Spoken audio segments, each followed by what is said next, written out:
In today's video, I'm going to teach you how to pop out of a ripped paper hole in Canva. Start by opening a design in Canva. A simple blank canvas works great, or open the project you want to enhance. On the left sidebar, click Elements to access Canva's graphics library. In the search field, type paper hole or ripped paper to find tear effects. Click See All so you can browse the full set of options and find a style that matches your design. Choose a paper hole graphic you like and add it to the canvas. Move it into position where you want the pop-out to happen and rotate if needed. Use the corner handles to resize the torn paper until it frames the area nicely. Keep an eye on proportion so the tear looks believable relative to your layout. Next, go to the Uploads tab. Insert the photo or graphic that will appear to pop through the tear. Drag it toward the ripped opening and align your subject with the hole.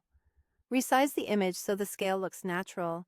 It should be big enough to feel like it's emerging, but not so large that it overwhelms the frame.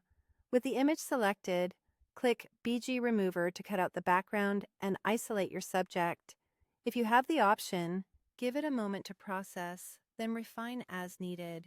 After that, open the layers or position controls and place the image behind the paper hole element, so it looks tucked underneath the torn edges. Now duplicate that same image. Place the duplicate directly on top of the original, aligning it perfectly so the two versions overlap. This sets you up for the pop-out illusion.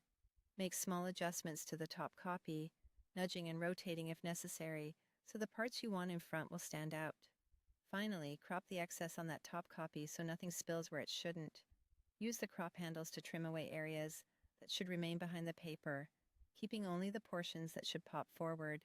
When you release the crop, you'll see the effect. The lower copy stays beneath the torn paper, while the trimmed top copy appears to burst through. Give everything a final check. Fine-tune alignment, resize slightly if needed, and consider softening the paper's edges or adjusting its shadow for extra depth. That's it. Export your design and enjoy your ripped paper pop-out effect.